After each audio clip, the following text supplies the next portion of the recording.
कुमार जानते जी, बेंगलोर से। गुरुदेव, आपके चरणों में कोटि कोटि प्रणाम। गुरुदेव, जब से आपको देखा और सुना है मेरा जीवन ही बदल गया है। आपकी वजह से मैंने मदिरा, मांस, परिस्त्री सब कुछ छोड़ दिया है और मैं राधा नाम जप करने लगा हूँ। महाराज जी, धन्यवाद है, आगे बोलना बात। धन्यवाद है, आपकी बड़ी कृपा है जो आपने हमारी बात मानी और अच्छे आचरणों पर चले। इसमें मनुष्य जीवन की जो सार्थकता है, जो दिव्यता है, वो यही है कि हम इस देह में जो आए हुए हैं ऐसा कार्य करके जाएं जिससे किसी का अहित न हो, अमंगल न हो। जिसकी कृपा से देह मिला है उस प्रभु को हम प्राप्त हों। अगर उनको नहीं प्राप्त हुए तो इतना तो बनी जाए कि जितना हम चढ़ गए हैं मनुष्य योनि में, अब नीचे की योनियों में न जाए, गंदी योनियों में न जाए। तो जैसे जो मदिरा पीना है, मांस खाना है, ये शास्त्र निषेध वस्तु है।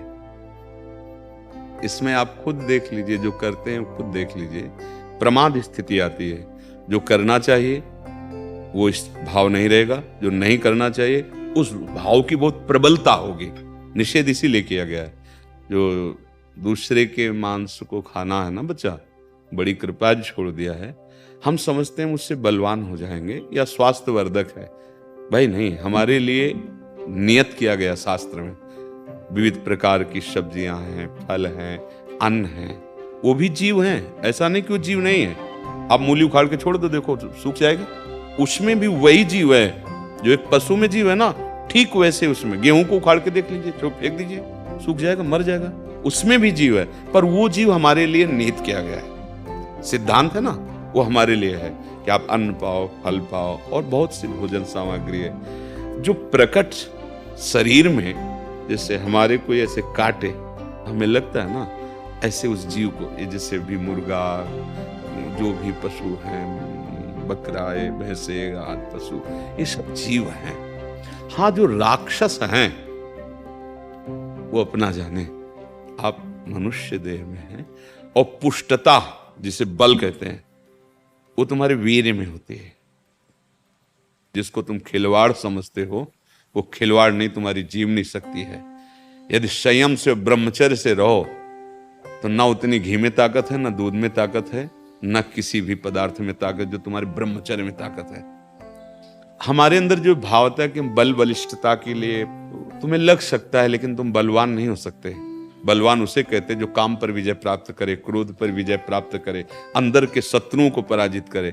मार के दिखाओ काम को, क्रोध ना ने पावे, लोभ ना ने पावे, ये शत्रु हैं, सब कोई जानता है। मोह ना ने पावे, अहंकार को मार के दिखाओ।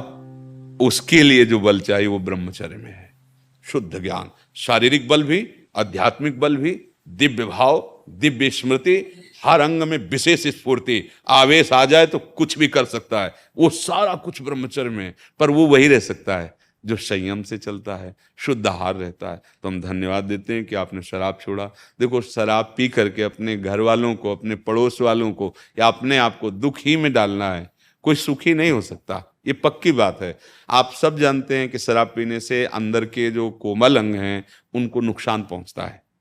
हाँ, कुछ ऐसा है, जैसे वो फौज में हैं, बहुत ही बर्फीली जगह पे उनको, तो उस समय वो राजकीय विभाग के अंतर्गत सेवा में प्राण समर्पित किए हुए हैं। अब वहाँ घर थोड़ी है कि मूंग की दाल बनाओ आज, रोटी, वहाँ तो जो मिल रहा है जैसे, क्योंकि वो ऐसी स्वतंत्रता में थोड़ी है, वो देश की रक्षा के लिए। अब उनको कुछ भी मिले, कुछ भी मिले, प्राण पोषण करके देश रक्षा में लगना है। अब वहाँ ये नहीं देखना है कि वो क्या खा रहे हैं, वो क्या पी रहे हैं। उस समय उनके जीवन, जहां हम 5 मिनट खड़े नहीं हो सकते, वहां उनकी ड्यूटी लगी है, ड्यूटी लगी। अब वहां प्रश्न नहीं उठ सकता। अब आपकी बस चले तो ना खाओ, लेकिन हम नहीं कहेंगे, क्योंकि हमें पता है कि वो आपकी रसोई नहीं है। सरकार, आप खड़े हो जहां पता नहीं कहां ड्यूटी है, वहीं आपको टिफिन पहुंचा दिया गया। अब क्या है, जो है प्राणों में पोषण करो और आप वीरता पूर्वक अपने देश की रक्षा करो।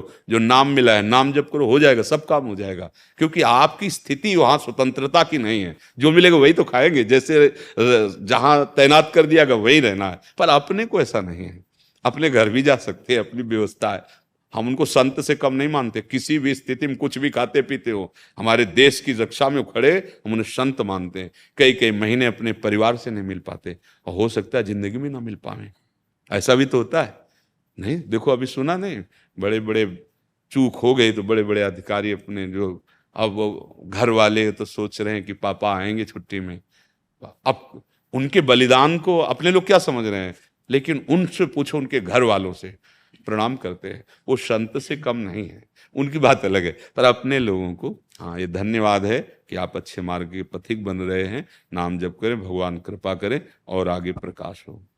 महाराज जी, मेरे मन में वैरागी भावना आती है, पर दृढ़ निश्चय नहीं कर पाता, मन भटकता रहता वो है। भी हो जाएगा। वैराग्य का मतलब कपड़ा बदलना नहीं है। वैराग्य का मतलब भागकर बाबा जी बनना नहीं है। वैराग्य का मतलब जैसे आप गंदे आचरण छोड़ रहे हो ना, ऐसे ही धीरे धीरे जब और बढ़ेगा ना, तो अच्छे से अच्छे पदार्थ खाते हुए भी आप उसमें आसक्त नहीं होंगे। पत्नी पास है, घर परिवार है, संतान उत्पत्ति की क्रिया करते हुए भी आप उसमें आसक्त नहीं होंगे। ये कला आ जाएगी अंदर से। घर में रहते हुए महात्मा हो जाओगे, और बाहर भेष बदल लिया और अंदर से गलत चिंतन चल रहा है, तो फिर वो किसी काम का नहीं है। पक्की बात, वो तो नौटंकी नाटक है। नाटक में नहीं लोग बहुत बढ़िया साधु वेश बना लेते हैं, घंटा 2 घंटा के लिए वो ऐसे ही बैठते हैं।